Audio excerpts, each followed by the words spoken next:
Baghdad के एक दरवेश आलिम थे, तो वो जब भी नमाज पढ़ाते ना तो किसी ताजर की 2 बीवियों के बारे में दुआ मांगते। तवज्जो है मेरी बात पर? नमाज पढ़ाते तो कहते अल्लाह उस ताजर की 2 बीवियों को अपनी खास रहमतें अता फरमा। एक दिन लोग उनके गिर्द इकट्ठे हो गए, कहने लगे बाबा जी बताएं तो सही वो बीवियां कौन थी जिनके लिए आप दुआ मांगते? तो फरमाने लगे मेरे शहर का एक ताजर था, बहुत बड़ा ताजर था, मालदार था पर बे औलाद था। उसे बगदाद से मुल्क के शाम जाना पड़ता था तिजारत करने, और कई कई महीने उसे शाम के मुल्क में रहना पड़ता था। उसने इस तरह किया कि वहां भी एक शादी कर ली। तो जो है ना मेरी बात, क्या कर लिया उसने? दूसरी शादी करना मर्द के लिए जायज है, तीसरी करना भी, चौथी करना भी भैया के वक्त, मगर अगर इंसाफ कर सके। अगर चारों में हम ना आधा मसला सुनते हैं और आधा ही बयान करते हैं। अगर इंसाफ ना कर सके फिर उसके लिए 4 जायज है, फिर वो एक ही रखेगा। तो अजीज दोस्त, दूसरा निकाह कर लिया, शादी हो गई। अब वो वहां कुछ ज्यादा वक्त गुजारने लगा, मालदार आदमी था, बीवी को मकान भी लेके दे दिया। अब वो जरा देर से आता वापिस, और जब आता भी तो उसके वो वाले अंदाज ना होते जो पहले हुआ करते थे। अब बीवी से बड़ा जासूस भी कोई नहीं होता, उसको तो पहले पता चल जाता है कि माजरा क्या है, उसे बड़ी खबर होती है। तो उसने महसूस कर लिया कि बदले बदले से मेरी सरकार नजर आते हैं। वो कहने लगी अब के जब आता जाता है तो इसके हालात कुछ बदले बदले से हैं, माहौल कुछ और है। उसने एक बूढ़ा आदमी जो उसका अजीज भी था और समझदार भी था उसको तैयार किया। कहने लगी अब के जब मुल्क के शाम जाए ना तो इसका पीछा करना और खबर करना कि कहाँ रहता है, कहाँ जाता है, क्या करता है। वो बूढ़े बुजुर्ग जो थे वो खातून के कहने पर कुछ उसने किराया भी दिया। वो उस ताजर के पीछे गए और वापस आके खबर दी। कहने लगे कि तो 2-3 साल बीत गए, इसने वहां भी शादी की हुई, तुझे बताया ही नहीं। बीबी बड़ी समझदार थी, हौसलामंद, जीरत, उसने शोर नहीं मचाया। उसने कहा कि मैं ना अब जब आएगा ना तो तरीके से बात करूंगी और पूछूंगी कि ऐसा क्यों किया। और ये भी उसने आके बताया कि अगर तेरे साथ निकाह के बाद उसे औलाद नहीं मिली तो औलाद वहां भी कोई नहीं। ये मुकम्मल तफसीलात। अब जब इस दफा खामद आया तो आते ही वो बीमार हो गया, कमजोर होने लगा।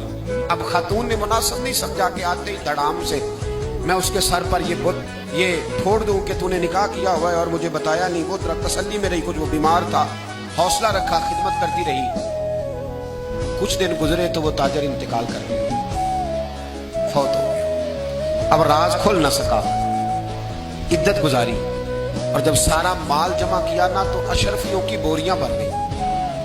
सारा माल उस बीबी का, 4 बोरियों में अशरफियां, 4। यहां तो पेट का दोज़ख है, माज़अल्लाह भरता ही नहीं।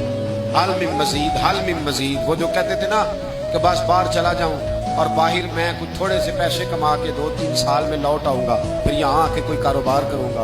वो गए हैं तो वापिस नहीं आए। वो जो कहते थे ना बस मैंने इतना सा कारोबार करना है कि मकान बन जाए, उन्होंने 4 मकान भी बना लिए हैं, लेकिन ब्रेक, हल में मजीद की दौड़ है।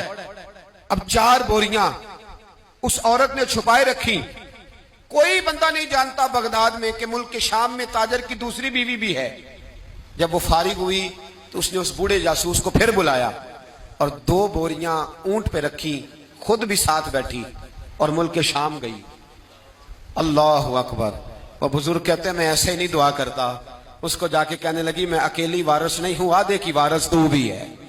मैं अकेली वारिस नहीं, ये तकसीम विरासत है, आधी की वारिस तू भी है। तो रख अपने पैसे, मुझे पता है उसने निकाह किया था पर मुझे बताया नहीं था, तो रख अपने पैसे, मैं तुझे दे रही हूं, आधे तेरे हैं आधे मेरे हैं। उसने नजर उठाई तो रो पड़ी, कहने लगी नहीं अब ये सारे तेरे ही हैं। अगर तू अल्लाह से डरती है तो मैं भी रब से डरती हूं। अगर तू मुस्तफा करीम का कलमा पढ़ती है तो मैं भी उसी नबी की मानने वाली हूं। कहा बात क्या है, मेरा क्यों है सारा?